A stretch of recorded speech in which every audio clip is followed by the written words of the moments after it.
So ito nga mga kabayan, 10 taon na nagtrabaho ron ang ating kababayan sa Hong Kong. Ngunit ngayon po, siya po ay umuwi na ng Pilipinas na may sakit pong stage 4 na cancer. At buti na lang, mabait po ang kanyang employer na kanyang amo sa Hong Kong dahil siya po ay pinagamot. Ngunit kailangan na po talaga niyang umuwi dahil alam naman po natin na hindi nakakayanin ng ating katawan ang trabaho dahil pag stage 4 cancer na po ang inyong karamdaman, malaki ng epekto ito sa ating kalusugan para tayo ay makapagtrabaho pa.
At ito naman mga kabayan ang paliwanag ng ating kababayang OFW sa bansang Hong Kong kung bakit nagkakasakit ang ibang ating mga kabayang OFW doon sa Hong Kong mga kabayan.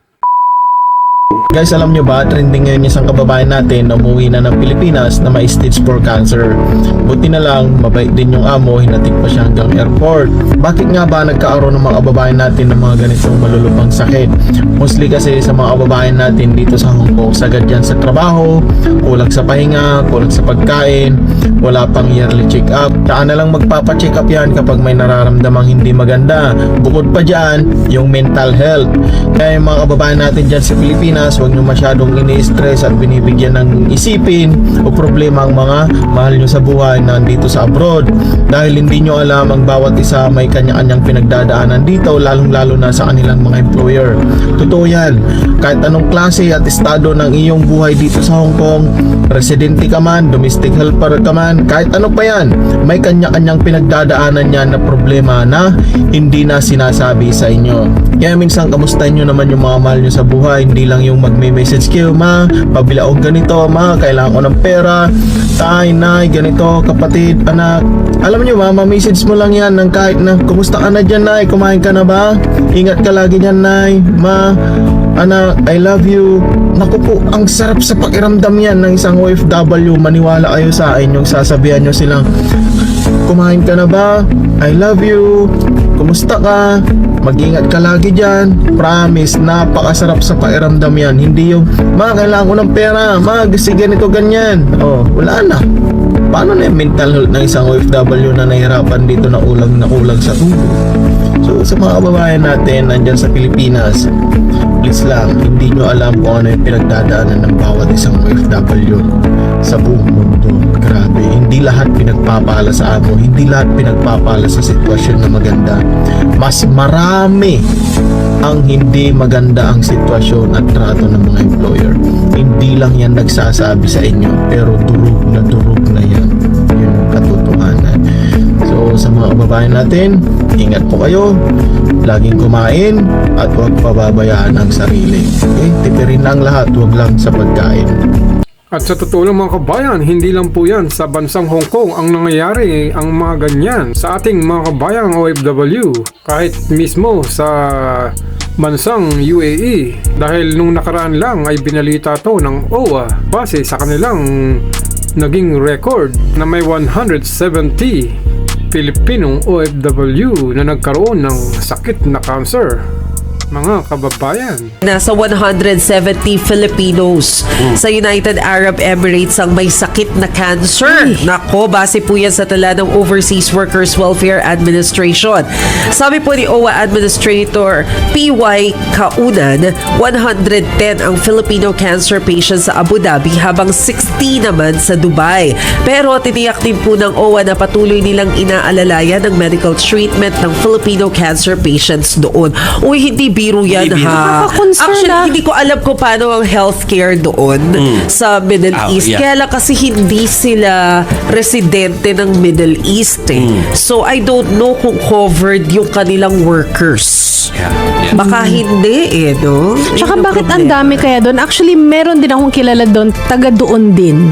Na may Oo, cancer? may cancer din. Oo. kaya? Bakit? Bakit? Saka the fact lang na yung OWA had to get data about Ibig sabihin, people with madami. cancer. O kaya nga. It's concerning. It's Parang concerning. na-flag, no? Oo. Oo, anong meron? Yes.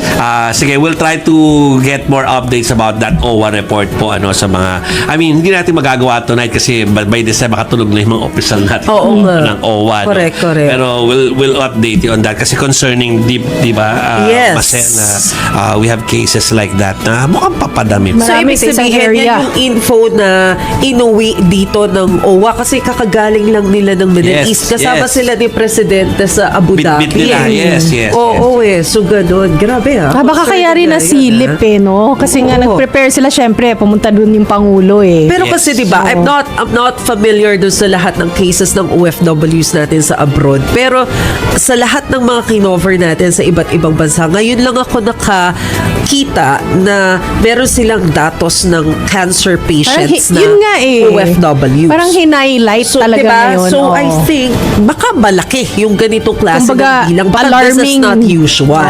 Yes. Diba?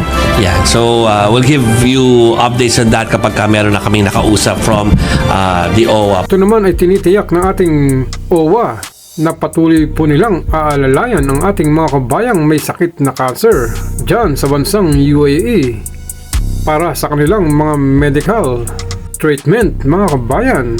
Pero paano, mga kabayan? At saan nga ba nakukuha ang sakit na cancer na ito ng ating mga kabayang OFW?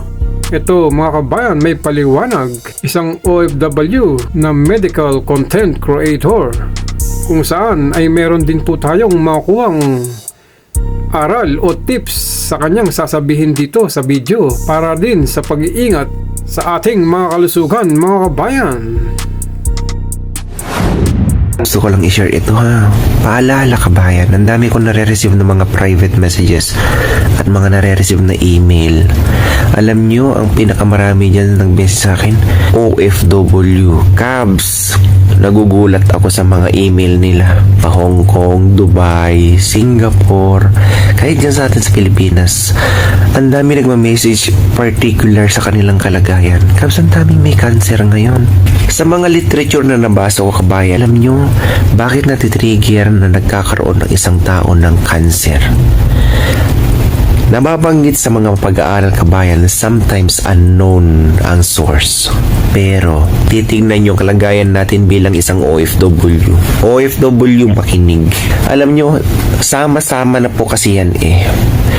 Una, yung puyat, Cabs. Aminin nyo, maraming mga kababayan natin ang sobrang nagpupuyat, lalo na yung pumapasok sa bahay.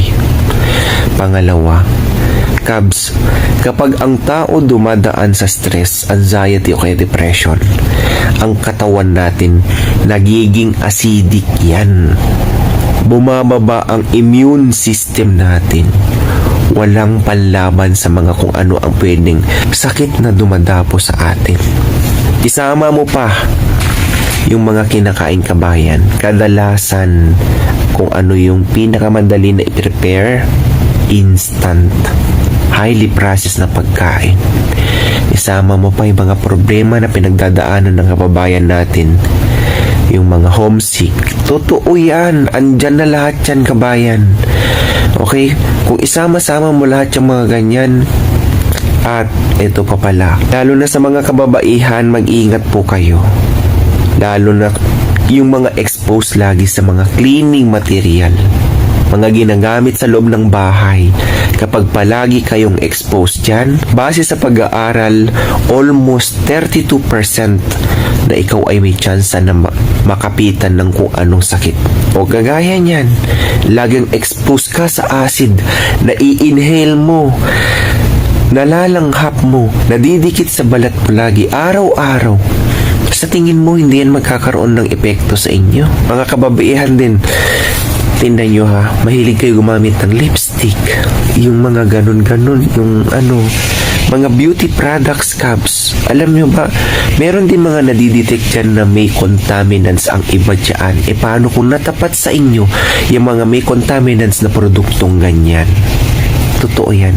At ito, Cabs, please, siguro 3 ang nabasa ko ngayon. Huwag kayong magbubunot ha ng ano to, buhok sa ilong. Akala nyo kapag yan na-infect ba yan? Tandaan nyo ha, itong triangle na yan, huwag yung kagalawin masyado yan. Itrim nyo na lang yung buhok dyan. Huwag yung bubunutin nyo. Nagkaroon ng infection, Cabs. Tinubuan, nawala yung pang-amoy, tapos tinutubuan ng tigyawan sa loob. Di pa nila alam, kabayan, kung ano yung 3 na yon na nag-message sa akin, di pa nila alam kung ano yung diagnosis sa kanya. Kasi nga daw iba-biopsy. Meron din yung tinubuan dyan sa may ngala-ngala. Iba-ibang klase, kabayan. Okay? Dito. Alam mo yun, kaya mag-ingat kayo, Cabs, ha? Kasi kayong mga babae, sa totoo lang, kayo ang madalas na expose masyado sa mga chemical. Regardless sa environment yung pinagtatrabuhan mo, Cabs, isaalang-alang mo din. Okay, alam nyo ba? Disclaimer po ha. Alam nyo, hindi lahat ng tao, kapag kayo nagtitake ng supplements, ay para sa inyo. Huwag kayong makiuso. Disclaimer, may nabasa ako ng mga literature pagdating dito.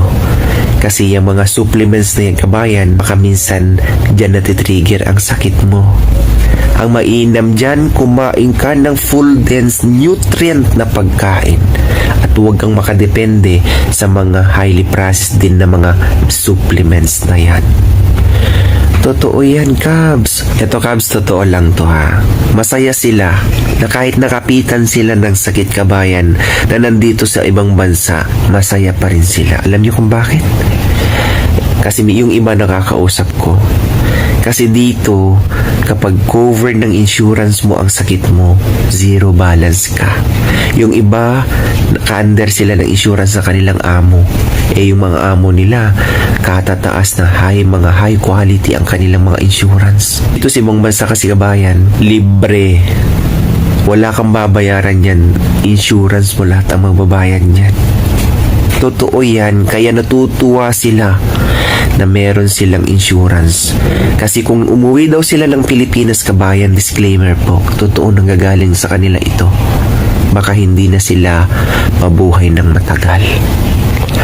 Pero in fairness, Cabs, ha, Sir, 15 years na ako cancer survivor dito sa Dubai. Sir, 10 years na ako dito sa Hong Kong. Awa ng Diyos, cancer free na ako dahil sa mga amo ko, dahil sa insurance ko. Sir, dito sa Saudi Arabia din, Cabs. Oo, marami din. Sir, alam mo ba, sagot lahat ng amo ko yung paggamot ko. Kaya kayo, sa totoo lang, Cabs, kung kayo nandito sa ibang bansa, alagaan niyo yung kalusugan niyo.